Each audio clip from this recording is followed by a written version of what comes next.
కృష్ణానది తీరాన ఉన్న రామగిరి అనే గ్రామం. ఉదయం 10 గంటల సమయం.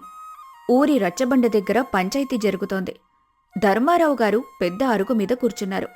రామయ్య, సోమయ్య ఎదురుగా నిలబడి ఉన్నారు. ఊరి జనం చుట్టూ చేరారు.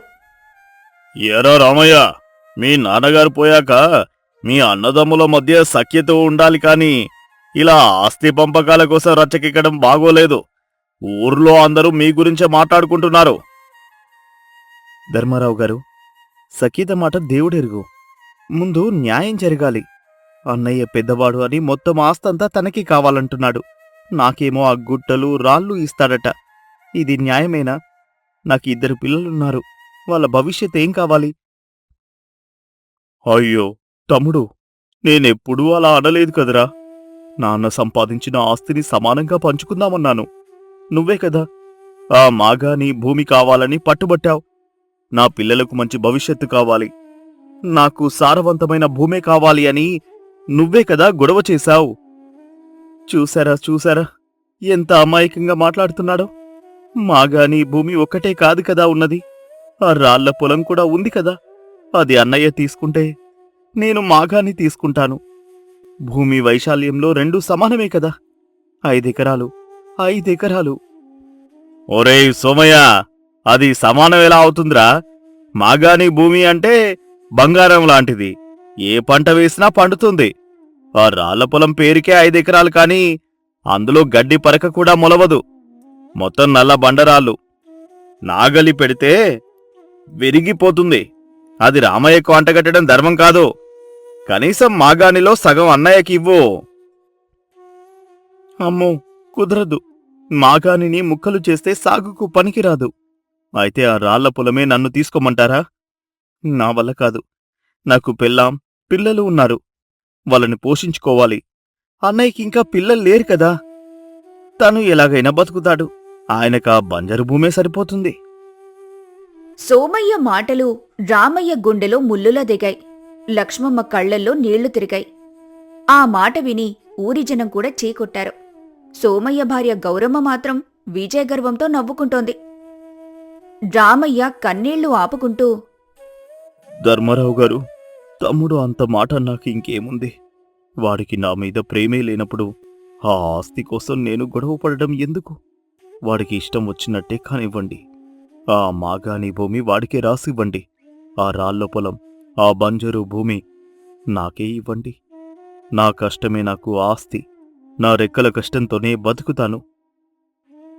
రామయ్య, తొందరపడకు. అది సాగుకు పనికిరాని భూమి. రేపు కరువు వస్తే పస్తులుండాల్సి వస్తుంది. మళ్ళీ ఆలోచించు. పర్లేదు బాబాయ్, తమ్ముడు సంతోషంగా ఉంటే చాలు. ఆ రాళ్ళని నమ్ముకుంటాను. భూమి తల్లి ఎవరిని మోసం చేయదు. రామయ్య మంచితనం చూసి ఊరి జనం నిట్టూర్చారు. సోమయ్య, గౌరమ్మ మాత్రం ఆనందంతో గెంతులు వేశారు. పంపకాలు జరిగాయి. పచ్చని మాగాణి సోమయ్యకు, రాళ్లగుట్టలు రామయ్యకు దక్కాయి. సాయంత్రం సమయం. సోమయ్య ఇంటి ముందు గౌరమ్మ పక్కింటి వాళ్లతో గొప్పలు చెప్పుకుంటోంది. లక్ష్మమ్మ నీళ్ల బిందెతో వెళ్తుంటే వినిపించేలా మాట్లాడుతోంది. చూసారా మా ఆయన తెలివితేటలు? ఆ చేతకాని అన్నయ్యకు ఆ పనికిరాని రాళ్ల భూమి అంటగట్టారు. మనకేమో ఏటిగట్టునున్న పచ్చని మాగాణి దక్కింది. ఇక మన పంట పండినట్టే.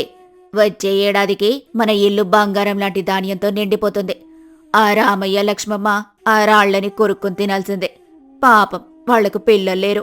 కనీసం పంట కూడా ఉండదు. లక్ష్మమ్మ ఈ మాటలు వింటూనే గుండె పగిలినంత పనైంది. కన్నీళ్లు తుడుచుకుంటూ ఇంటికి వెళ్ళింది. ఇంట్లో రామయ్య ఒక మూల కూర్చొని ఉన్నాడు. ఎల్లయ్య ఆయన చేతులు ఒత్తుతున్నాడు. ఏమండి, అందరూ మనల్ని చూసి నవ్వుతున్నారు. ఆ గౌరమ్మ మాటలు పడలేకపోతున్నాను. ఆ రాళ్ల పొలంలో వ్యవసాయం ఎలా సాధ్యం? మనం బతకగలమా? అసలు ఆ రాళ్లను కదిలించడమే కష్టం కదా.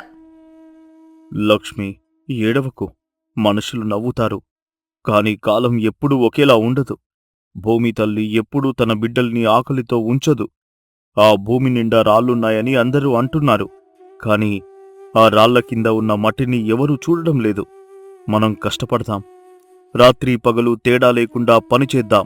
ఆ రాళ్లను ఏరి పారేద్దాం. మన చెమట చుక్కలే ఆ నేలకు బలం. అవును దొరగారు, నా ఒంట్లో సత్తువ ఉన్నంత వరకు మీకు తోడుగా ఉంటాను. ఆ సోమయ్య గాడికి బుద్ధి వచ్చేలా మనం పంట వండించి చూపిద్దాం. నేను చిన్నప్పటి నుండి మిమ్మల్ని ఎత్తుకొని పెంచాను. మీ కష్టం వృధా పోనివ్వను. సరే ఎల్లయ్య, రేపటి నుండే పని మొదలు. నాగలి కాదు, గుణపం పట్టుకొని పద. యుద్ధం మొదలు పెడదాం. మరుసటి రోజు నుండి రామయ్య, లక్ష్మమ్మ, ఎల్లయ్య ఆ రాళ్ల పొలంలో యుద్ధం ప్రకటించారు. ఎండ మండుతున్నా లెక్క చేయలేదు. రామయ్య పెద్ద పెద్ద బండరాళ్లను గుణపంతో తవ్వి తీస్తున్నాడు. చేతులకు కాయలు కాశాయి. ఎల్లయ్య రాళ్లను ఎత్తి పక్కన వేస్తున్నాడు. లక్ష్మమ్మ చిన్న రాళ్లను గంపలో మోసి దూరంగా పోస్తోంది.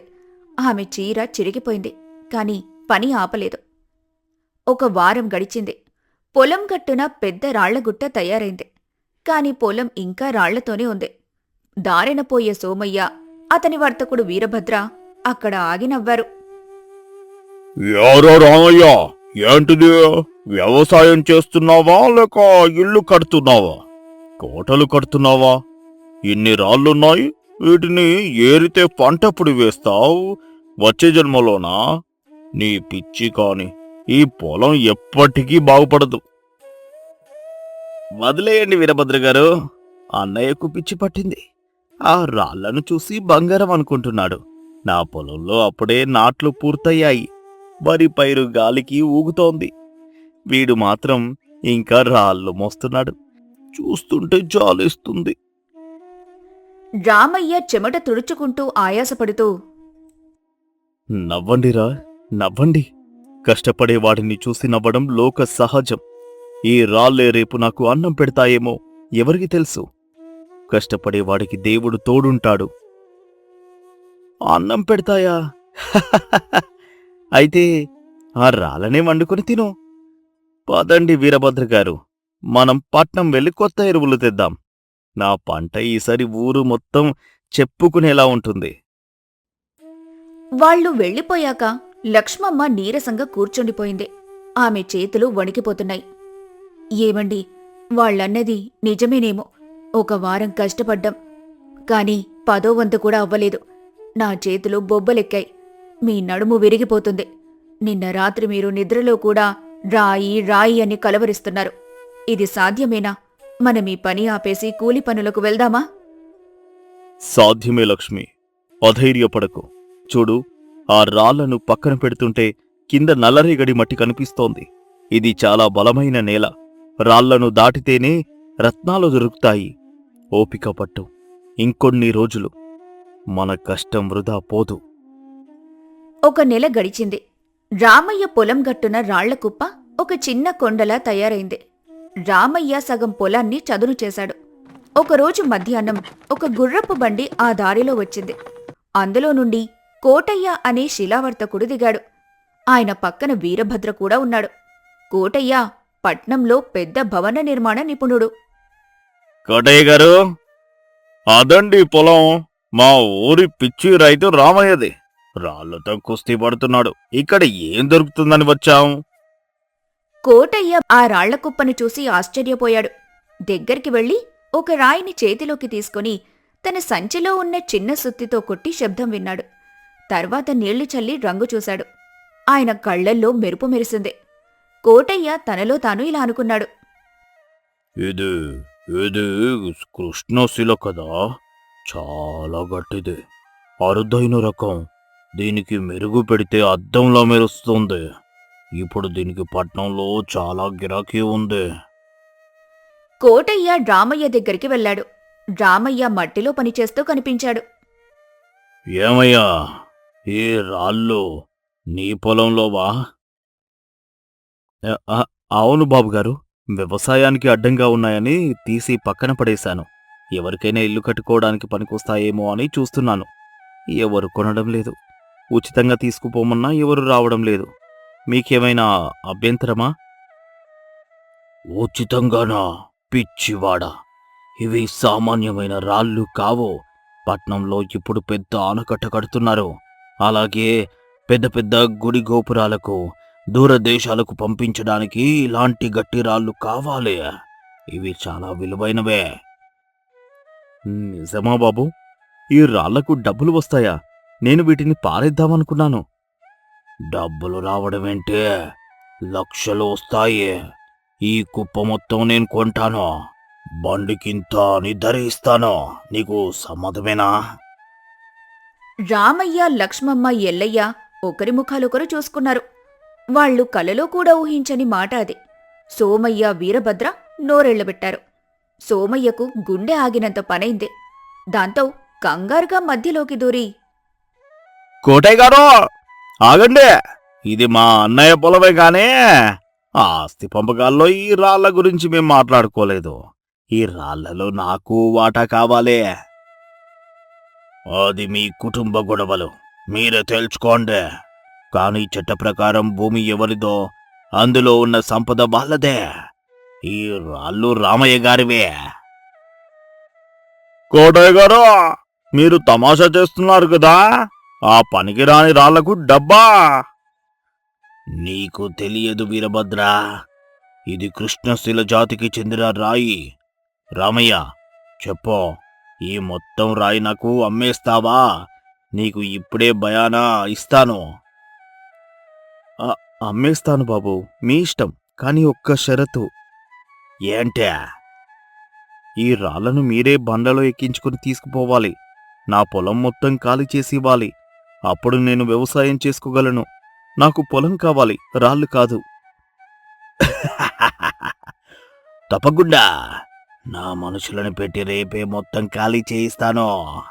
ఇంకా భూమి లోపల ఉన్న రాళ్ళు కూడా తీయిస్తాను. ఇదిగో 10,000 రూపాయలు బయానా. కోటయ్య నోట్ల కట్టను రామయ్య చేతిలో పెట్టాడు. ఆ కాలంలో 10,000 సామాన్యమైన విషయం కాదు. సోమయ్య కళ్ళు బైర్లు కమ్మాయి. 6 నెలలు గడిచాయి. రామయ్య దశ తిరిగింది. రాళ్లన్నీ అమ్ముడుపోయాయి. రామయ్యకు లక్షల రూపాయలు వచ్చాయి.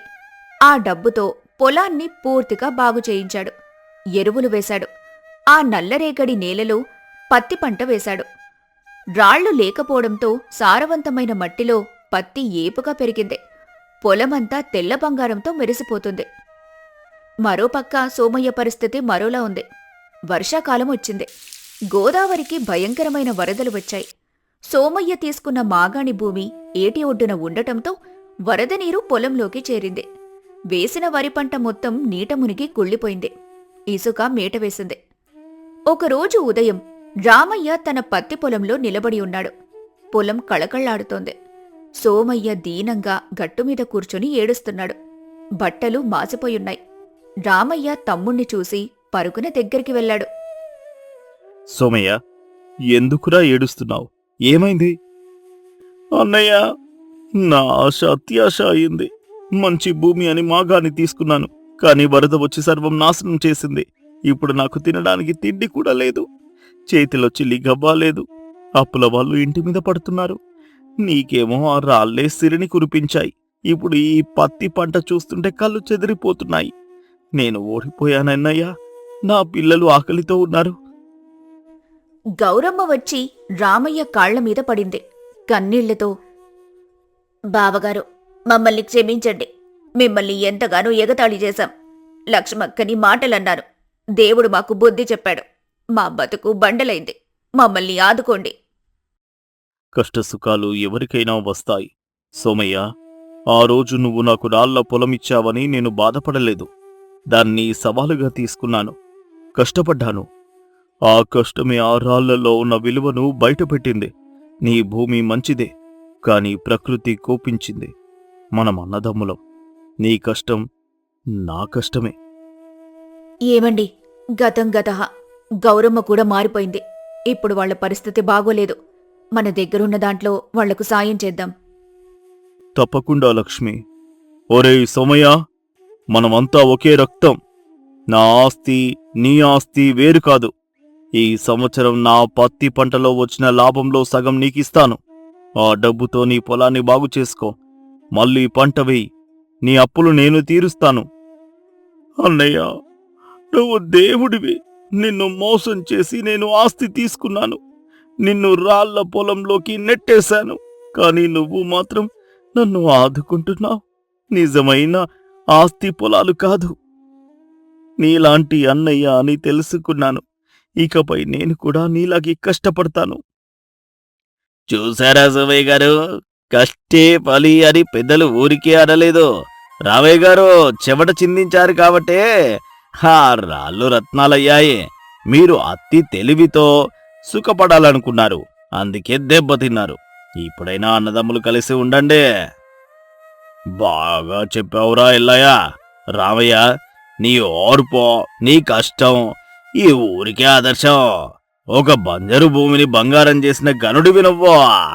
నీ మనసు ఆ నల్లరేగడి నేలలాంటిదే, అందుకే ఇంత ఫలసాయం వచ్చింది. రామయ్య తన తమ్ముడికి సగం లాభమిచ్చాడు. అంతేకాకుండా తను రాళ్లు అమ్మగా వచ్చిన డబ్బుతో ఊర్లో ఒక బడిని గుడిని కట్టించాడు. సోమయ్య కూడా మారిపోయాడు. అన్నయ్యతో కలిసి కష్టపడటం నేర్చుకున్నాడు. ఇప్పుడిద్దరూ కలిసి వ్యవసాయం చేస్తున్నారు. సోమయ్య పొలాన్ని కూడా బాగుచేసి ఇద్దరూ కలిసి సాగు చేస్తున్నారు. రామయ్య పొలాన్ని ఇప్పుడు ఊర్లో అందరూ రత్నాల తోట అని పిలుస్తారు. ఎందుకంటే అక్కడ పండిన ప్రతి పంట చరిత్ర సృష్టిస్తోంది. రామయ్య మాత్రం ఇప్పటికీ అదే గుణపం పట్టుకొని పొలంలో కలుపు మొక్కలు తీస్తూ మట్టిని ప్రేమిస్తూ జీవిస్తున్నాడు. ఊరి జనం రామయ్యని చూసి నిజమైన రైతు అంటే ఇతనే అని దండం పెడతారు. కథలోని నీతి: భూమిని నమ్ముకున్నవాడు, కష్టాన్ని నమ్ముకున్నవాడు ఎప్పుడూ చెడిపోడు. మనకు వచ్చిన దానిలో తప్పులు వెతకటం మానేసి దాన్ని ఎలా బాగు చేసుకోవాలో ఆలోచిస్తే రాళ్లు కూడా రత్నాలుగా మారతాయి. అతి తెలివి కన్నా ఆత్మవిశ్వాసం, కఠోర శ్రమ గొప్పవి. ఐకమత్యమే మహాబలం. కృష్ణా తీరంలో ఉన్న ఒక చిన్న పల్లెటూరు రంగపురం. ఎండ నిప్పులు కురిపిస్తోంది. రామయ్య తన పొలం గట్టు మీద కూర్చొని ఎండిపోయిన పంటను చూస్తున్నాడు. పక్కన్నే సుబ్బయ్య నిలబడి ఉన్నాడు. రామయ్య కళ్లల్లో నిరాశ, ఆవేదన కనిపిస్తున్నాయి. రామయ్య, ఏంటి అలా దిగులుగా కూర్చున్నావు? సావుకారు పంపిన మనుషులు మళ్ళీ వచ్చారా? సావుకారు మనుషులు వస్తే బ్రతిమాలడవచ్చు సుబ్బయ్య, కానీ ఈసారి వస్తుంది సర్కారు మనుషులు. నేను బ్యాంకులో తీసుకున్న అప్పు తీర్చలేదని ఈరోజు నా పొలం జప్తు చేయడానికి పట్నం నుండి పెద్ద అధికారి వస్తున్నాడట. అయ్యో, ఎంత మాట రామయ్య! ఈ 5 ఎకరాలు నీ ప్రాణం కదా, ఇది పోతే నువ్వు ఎలా బతుకుతావు? నా బతుకు గురించి నాకు భయం లేదు సుబ్బయ్య, కానీ ఈ నేల తల్లిని నమ్ముకుని ఇన్నాళ్ళు బతికాను. ఇప్పుడు ఈ నేల నాది కాకుండా పోతుంటే తల్లిని వేలం వేసినట్టు అనిపిస్తోంది. వర్షాలు లేక పంటలు పండలేదు, పండిన పంటకు ధర రాలేదు, వడ్డీలు పెరిగిపోయాయి. ఇప్పుడు నా పరిస్థితి ఆగమ్య గోచరంగా ఉంది. ఏదో ఒక దారి దొరుకుతుందిలే రామయ్య, ఆ దేవుడంత అన్యాయం చేయడు. నువ్వు ఎందరికో అన్నం పెట్టావు, నీకు కడుపు కోత రాదులే. పుణ్యం కడుపు నింపుతుంది కాని అప్పు తీర్చదు కదా సుబ్బయ్య. సరే, ఏది జరగాలంటే అది జరుగుతుంది. పద, ఇంటికి వెళ్దాం. ఇద్దరూ నడుచుకుంటూ ఇంటికి వెళ్తారు. ఇంటి దగ్గర సీతమ్మ, కూతురు లక్ష్మి బియ్యం శుభ్రం చేస్తున్నారు. రామయ్య ముఖం చూడగానే సీతమ్మకు విషయం అర్థమైపోతుంది. ఏవండి, ఏమైంది? ఎందుకు అంత డీలా పడిపోయారు? ఏమీ లేదు సీత, ఈరోజు అధికారులు వస్తున్నారు. మన పొలం కాగితాలు చూసి జప్తు చేస్తారట. నాన్న, మన పొలం పోతుందా? మరి మనం ఎక్కడికి వెళ్తాం? భయపడకు తల్లి, మన చేతుల్లో కష్టముంది, ఎక్కడైనా బతకగలం. పొలం పోతే పోయింది, మనమున్నాం కదా. మధ్యాహ్నం 12 గంటలు. ఊరి పొలిమేరలో ఉన్న జీపు దుమ్ము రేపుకుంటూ వచ్చింది. జీపు దిగి విక్రమ్ గంభీరంగా కిందకు దిగాడు. కాకి బట్టలు, కళ్లజోడు, చేతిలో ఫైల్స్. ఆయన వెనుక గుమాస్తా గోపాలున్నారు. ఊరి జనమంతా భయంతో చూస్తున్నారు. అయ్యా, ఇదే రంగపురం. రామయ్య ఇల్లు ఆ చివరన ఉందట. ఊరు చాలా నిశ్శబ్దంగా ఉంది. కరువు ప్రభావం బాగానే ఉన్నట్టుంది. సరే, పద, పని త్వరగా ముగించుకొని వెళ్ళాలి. అయ్యా, రామయ్య చాలా మంచివాడని ఊర్లో అంటున్నారు. కొంచెం గడువిద్దామా? గోపాల్, మనం ఇక్కడికి వచ్చింది తీర్పు చెప్పడానికి కాదు, చట్టాన్ని అమలు చేయడానికి. అతను అప్పు తీసుకున్నాడు, కట్టలేదు. నియమం ప్రకారం జప్తు చేయాలి. ఇందులో జాలికి చోటు లేదు. పద. విక్రమ్, గోపాల్ రామయ్య ఇంటికి చేరుకున్నారు. రామయ్య ఇంటి ముందు పాత మంచం మీద కూర్చొని ఉన్నాడు. జీపు శబ్దం విని లేచి నిలబడ్డాడు. రామయ్య అంటే నువ్వేనా? అవును బాబుగారు, నేనే రామయ్యను. నేను తహసీల్దార్ విక్రమ్ని. నువ్వు బ్యాంకులో తీసుకున్న అప్పు తీర్చడానికి చాలా నోటీసులు పంపాం. నువ్వు స్పందించలేదు. అందుకే ఈరోజు నీ పొలం, ఇల్లు జప్తు చేస్తున్నాం. విక్రమ్ కాగితాలు రామయ్య ముందు చూపించాడు. రామయ్య ఆ కాగితాలను చూడలేదు. విక్రమ్ కళ్ళల్లోకి చూశాడు. ఆ చూపులో కోపం లేదు, కేవలం దీనత్వముంది. అధికారి గారు, నాకు చదువు రాదు. ఆ కాగితాల్లో ఏముందో నాకు తెలియదు. మీరేది చెప్తే అదే న్యాయం. అప్పు తీసుకున్న మాట నిజం, తీర్చలేని పరిస్థితిలో ఉన్న మాట నిజం. మీరు పొలం తీసుకుంటానంటే నేను కాదనను. సీతమ్మ లోపలి నుండి వచ్చి కన్నీళ్లతో, అయ్యా, కొంచెం దయ చూపించండి. వచ్చే పంటకు ఎలాగైనా కడతాం. ఈ పొలం తప్ప మాకు వేరే ఆధారం లేదు. అమ్మా, నేను ప్రభుత్వ ఉద్యోగిని. నా చేతుల్లో ఏముండదు. నేను కేవలం ఆర్డర్ అమలు చేయాలి. గోపాల్, కొలతలు మొదలుపెట్టు. గోపాల్ టేప్ తీసుకొని పొలం కొలవడానికి సిద్ధమయ్యాడు. విక్రమ్ ఎండలో నిలబడి చెమటలు తుడుచుకుంటున్నాడు. మధ్యాహ్నపు ఎండ మండిపోతుంది. అది చూసిన రామయ్య మనసులో ఒక ఆలోచన వచ్చింది. అధికారి గారు, ఒక చిన్న మాట. ఏంటి? ఇప్పుడు బ్రతిమలాడినా లాభం లేదు. నేను పొలం గురించి అడగడం లేదు సామి. ఇప్పుడు మధ్యాహ్నం అయ్యింది. ఎండ నిప్పులు కక్కుతోంది. మీరు పట్నం నుండి వచ్చారు. బాగా అలసిపోయి ఉంటారు. మీ ముఖం చూస్తుంటే ఆకలిగా ఉన్నట్టుంది. అయితే ఏంటి? మాది పేద ఇల్లు. పంచభక్ష పరమాణాలు పెట్టలేకపోవచ్చు. కాని కడుపు నిండా జొన్న రొట్టె, పచ్చిమిరపకాయ పచ్చడి ఉంది. దయచేసి మా ఆతిథ్యం స్వీకరించి భోజనం చేశాక మీ పని మీరు చేసుకోండి. అతిథిని ఆకలితో పంపడం మా వంశంలో లేదు. విక్రమ్ ఆశ్చర్యపోయాడు. తన ఆస్తిని లాక్కోడానికి వచ్చిన వాణ్ణి ఎవరైనా భోజనానికి పిలుస్తారా? ఇతను అమాయకుడా లేక మూర్ఖుడా అని సందేహించాడు. చూడు రామయ్య, నువ్వు భోజనం పెట్టినంత మాత్రాన నేను జప్తు ఆపను. లంచమిచ్చి నన్ను మచ్చిక చేసుకోవాలనుకుంటున్నావేమో. అది కుదరదు. అయ్యో, అంత మాట అనకండి సామి. అన్నం పెట్టడం లంచమేలా అవుతుంది? అది బాధ్యత. మీరు నా పొలం తీసుకున్నా పర్లేదు. కాని మా ఇంటికి వచ్చిన అతిథి ఆకలితో వెళ్తే ఆ పాపం నన్ను వెంటాడుతోంది. దయచేసి కాదనకండి. అయ్యో, నిజంగానే ఆకలిగా ఉంది. రామయ్య గారు అంత ప్రేమగా పిలుస్తున్నారు కదా, తినేసి పని మొదలు పెడదాం. విక్రమ్కి కూడా ఆకలి ఉంది. రామయ్య కళ్లల్లో నిజాయితీ చూసి కాదనలేకపోయాడు. సరే, కాని త్వరగా వడ్డించండి. రామయ్య ఇంటి అరుగుమీద 2 విస్తరాకులు వేశారు. సీతమ్మ మంచినీళ్లు తెచ్చిపెట్టింది. విక్రమ్, గోపాల్ కింద కూర్చున్నారు.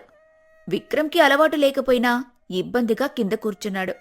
రామయ్య దగ్గరుండి వడ్డిస్తున్నాడు. సీతమ్మ వేడివేడి జొన్న రొట్టెలు విస్తర్లో వేస్తూ, బాబుగారు, ఇవి మా పొలంలో పండిన జొన్నలు. చాలా బలం, తినండి అని అంది. తర్వాత సీతమ్మ రోట్లో నూరిన పచ్చిమిరపకాయ పచ్చడిని వడ్డించింది. పక్కనున్న ఒక చిన్న ఉల్లిపాయ ముక్క, కాస్త వెన్న పెట్టింది. ఆ వాసన విక్రమ్ ముక్కుపుటాలను తాకింది. సామి, పచ్చడి కొంచెం కారంగా ఉంటుంది. రొట్టెలో ఉల్లిపాయ నంచుకుని తినండి. రుచి అద్భుతంగా ఉంటుంది. విక్రమ్ ఒక రొట్టె ముక్కను విరిచాడు. దాన్ని పచ్చిమిరపకాయ పచ్చళ్ళలో ముంచాడు. ఒక చిన్న ఉల్లిపాయ ముక్కను తీసుకున్నాడు. నోట్లో పెట్టుకున్నాడు. ఆయన నమలటం మొదలుపెట్టాడు. ఆ రుచి నాలుకకు తగలగానే విక్రమ్ గుండెలో ఏదో కదలిక. కారం నషాళానికంటింది. కాని వెన్న కమ్మదనం దాన్ని చల్లబరిచింది. జొన్న రొట్టె కమ్మదనం, పచ్చడి ఘాటు, ఉల్లిపాయ తీపి. ఈ రుచి తనకి తెలుసు. అది కేవలం ఆహారం కాదు, ఒక జ్ఞాపకం. విక్రమ్ కళ్ళు చెమ్మగిల్లాయి. ఆయన తినడం ఆపేసి ఆ రొట్టెవైపు అలాగే చూస్తున్నాడు. గతం ఆయన కళ్ల ముందు తిరిగింది. 15 ఏళ్ల క్రితం 1965వ ప్రాంతం. ఒక భయంకరమైన కరువు కాలం. 18 ఏళ్ల విక్రమ్ చిరిగిన బట్టలతో అస్థిపంజరంలో ఉన్నాడు. తల్లిదండ్రులు కలరా వ్యాధితో చనిపోయారు. దాంతో ఆ పిల్లవాడు ఒంటరిగా ఊరూరా తిరుగుతున్నాడు. ఆకలి, భరించలేని ఆకలి. చిన్న విక్రమ్ ఒక ఇంటి ముందు నిలబడి, అమ్మా, ఆకలి, గంజి ఉంటే పోయండమ్మా. పోరా, మాకే తినడానికి లేదు, నీకెక్కడి నుండి తేవాలి. విక్రమ్ నడుచుకుంటూ ఒక పొలం గట్టు మీదకొచ్చాడు. అక్కడొక రైతు, అతని భార్య పొలంలో పనిచేసి చెట్టు కింద భోజనానికి కూర్చున్నారు. విక్రమ్ వారిని చూసి ఆశగా అడుగులు వేశాడు. కాని ఆకలి నీరసంతో కళ్ళు తిరిగి అక్కడే కుప్పకూలిపోయాడు. యువ రైతు పరుగున వచ్చి, ఒరేయ్ బాబూ, ఏమైంది? సీతా, నీళ్లు తీసుకురా, ఈ పిల్లాడు సొమ్మసిల్లిపోయాడు. ఆ యువ రైతు విక్రమ్ ముఖం మీద నీళ్లు చల్లాడు. విక్రమ్ కళ్ళు తెరిచాడు. కాని మాట్లాడే శక్తి లేదు. పాపం, కరువు బాధితుడిలాగున్నాడు. బాగా ఆకలిగా ఉన్నట్టుంది. ఏవండి, నా రొట్టె వీడికివ్వండి. నాది కూడా ఇస్తాను. బాబూ, లే, కూర్చో. ఆ రైతు, తన భార్య తమ కోసం తెచ్చుకున్న జొన్న రొట్టెలు, పచ్చిమిరపకాయ పచ్చడి, ఉల్లిపాయ ఆ బాలుడికి తినిపించారు. రైతు తన చేతితో గోరుముద్దలు కలిపి తినిపించాడు. ఆ రుచి ఆ బాలుడి ప్రాణాన్ని నిలబెట్టింది. అది కేవలం అన్నం కాదు, అది అమ్మ ప్రేమ, నాన్న ఆప్యాయత. మీ పేరేంటి బాబాయ్? నా పేరు రామయ్య. ఇదిగో ఈ 10 రూపాయలుంచుకో. పట్నం వెళ్ళు, ఏదైనా పని దొరుకుతుంది. బ్రతికుంటే మళ్ళీ కలుద్దాం. ఇప్పుడు విక్రమ్ కళ్ల నుండి నీళ్లు రొట్టె మీద పడ్డాయి. గోపాల్ కంగారు పడ్డాడు. అయ్యా, కారం ఎక్కువైందా? నీళ్లు కావాలా? లేదు గోపాల్, ఇది కారం వల్ల వచ్చిన నీళ్లు కాదు, జ్ఞాపకాల వల్ల వచ్చిన నీళ్లు. విక్రమ్ రామయ్య వైపు తీక్షణంగా చూశాడు. రామయ్య ముఖంలో ముడతలు వచ్చాయి. జుట్టు నెరిసింది. కాని ఆ కళ్లల్లో ఉన్న జాలి, ఆ చిరునవ్వు, అవి అలాగే ఉన్నాయి. విక్రమ్కి ఇంకా సందేహముంది. నిర్ధారించుకోవాలి. రామయ్య గారు, మీది ఈ ఊరేనా? కాదు సామి, మాది పక్క జిల్లాలో వీరవల్లి. 15 ఏళ్ల క్రితం అక్కడ కరువు వస్తే పొలాలమ్ముకొని ఇక్కడికి వలస వచ్చాం. వీరవల్లి, కరువు, రామయ్య, సీతమ్మ. రామయ్య గారు, మీకు గుర్తుందా? ఆ కరువు సమయంలో ఒకరోజు మధ్యాహ్నం ఒక అనాథ మీ పొలం గట్టున పడిపోతే మీరు, మీ భార్య, మీ రొట్టెలు అతనికి తినిపించారు. గుర్తుందా? అవును స్వామి, గుర్తుంది. చాలామందికి అన్నం పెట్టాం. కానీ ఆ పిల్లవాడు మాత్రం బాగా గుర్తున్నాడు. వాడి కళ్ళలో ఏదో తేజస్సుంది. వెళ్తూ వెళ్తూ నా కాళ్ళకు నమస్కారం చేసెళ్ళాడు. పాపం, వాడేమయ్యాడో, బతికాడో లేదో. విక్రమ్ ఒక్కసారిగా లేచి రామయ్య కాళ్ల మీద పడ్డాడు. అందరూ ఆశ్చర్యపోయారు. సాక్షాత్తు తహసీల్దార్ గారు ఒక రైతు కాళ్ల మీద పడటమేంటి? అయ్యో అయ్యో సామి, ఏం చేస్తున్నారు? మీరు పెద్ద అధికారులు, నా కాళ్ళు పట్టుకోకూడదు. లెండి సామి. విక్రమ్ లేచి కన్నీళ్లు తుడుచుకుంటూ, నేను అధికారిని ఇప్పుడే రామయ్య గారు, కాని అప్పుడు నేను ఆకలితో చేస్తున్న అనాథని. మీరు బతికించిన ఆ పిల్లాడిని నేనే. రామయ్య, సీతమ్మ, గోపాల్, సుబ్బయ్య అందరూ నోరెళ్లబెట్టారు. ఆశ్చర్యానికి, ఆనందానికి అవధుల్లేవు. రామయ్య విక్రమ్ని దగ్గరికి తీసుకుని పలకరిస్తూ, నువ్వా? ఆ పిల్లవాడు నువ్వేనా? ఎంత పెద్దవాడివయ్యావు నాయనా, ఎంత పెద్ద అధికారివయ్యావు. ఆ దేవుడు నా కళ్ళల్లో ఆనందం చూడడానికే నిన్ను ఇలా పంపాడా? నిజంగా నువ్వేనా బాబూ? అప్పుడు చిరిగిన బట్టలతో ఉన్నావు, ఇప్పుడు దొరలా ఉన్నావు. అస్సలు గుర్తుపట్టలేకపోయాం. అమ్మా, మీ ముఖాలు మారొచ్చు, కాలం మారొచ్చు, కాని మీ చేతి వంట రుచి మారలేదు. ఈ జొన్న రొట్టె, ఈ పచ్చడి రుచి నా నాలుక మీద 25 ఏళ్లుగా ఉంది. నేను ఎన్నో హోటళ్లలో తిన్నాను, ఎందరో జమీందారుల ఇళ్లలో విందులు చేశాను. కాని ఆ రోజు మీరు పెట్టిన అన్నంలో ఉన్న తృప్తి మరెక్కడ దొరకలేదు. ఆ రోజు మీరు ఆ అన్నం పెట్టకపోతే ఈరోజు ఈ విక్రమ్ లేడు, ఈ తహసీల్దార్ లేడు. అదంతా మా బాధ్యత నాయనా. పోనీలే, నువ్వు క్షేమంగా ఉన్నావు, అది చాలు. రామయ్య గారు, నేను బతికున్నంతకాలం మీ రుణం తీర్చుకోలేను. కానీ ఈరోజు ఒక అధికారిగా కాకుండా మీ కొడుకుగా వచ్చాననుకోండి. విక్రమ్ గోపాల్ వైపు తిరిగాడు. గోపాల్, రామయ్య గారి అప్పెంత? వడ్డీతో కలిపి 20,000. ఇదిగో చెక్. నా వ్యక్తిగత ఖాతా నుండి ఈ డబ్బు కట్టేయ్. రామయ్య గారి పొలం జప్తు రద్దు చేయి. ఫైల్ క్లోజ్ చేయి.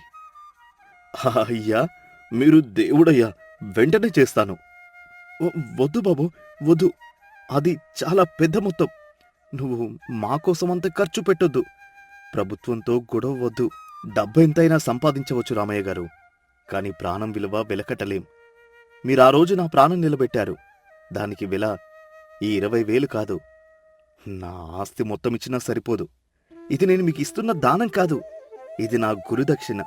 దయచేసి కాదనకండి. బాబూ, నువ్వు చల్లగా ఉండాలి. నేను చల్లగా ఉన్నానంటే అది మీ చలవే అమ్మా. ఈరోజు మీ చేతన్నం తిన్నాక నా జన్మ ధన్యమయ్యింది. ఇకపై మీకు ఏ కష్టం వచ్చినా ఈ విక్రమున్నాడని మర్చిపోవద్దు. ఈ పొలం మీది, ఈ నేల మీది. ఎవరు దీన్ని తీసుకోలేరు. బాలే జరిగింది రామయ్య. ఆ దేవుడు నిన్ను పరీక్షించాడు, కాని పక్కనే ఉండి కాపాడాడు. అన్నం పెట్టిన పుణ్యం ఊరికే పోదు అని నిరూపించాడు. రామయ్య కళ్లల్లో ఆనందం, సీతమ్మ కళ్లల్లో తృప్తి, విక్రమ్ మనసులో ఒక పెద్ద బరువు దిగిన అనుభూతి. ఆ రోజు ఆ ఇంట్లో అందరూ కలిసి భోజనం చేశారు. జప్తు చేయడానికొచ్చిన అధికారి ఆ ఇంటి కొడుకులా మారిపోయాడు. ఆ జొన్న రొట్టె, పచ్చిమిరపకాయ పచ్చడి కేవలం ఆకలిని తీర్చడమే కాదు, ఒక కుటుంబాన్ని నిలబెట్టింది. కథలోని నీతి: అన్నం పెట్టిన చేతిని, ఆదరించిన గుండెని ఎప్పటికీ మర్చిపోకూడదు. మనం చేసిన మంచి ఎప్పుడూ వృధా పోదు. అది ఏదో ఒక రూపంలో, ఏదో ఒక సమయంలో మనల్ని తిరిగి కాపాడుతుంది. కృతజ్ఞత అనేది మనిషికి ఉండాల్సిన గొప్ప ఆభరణం.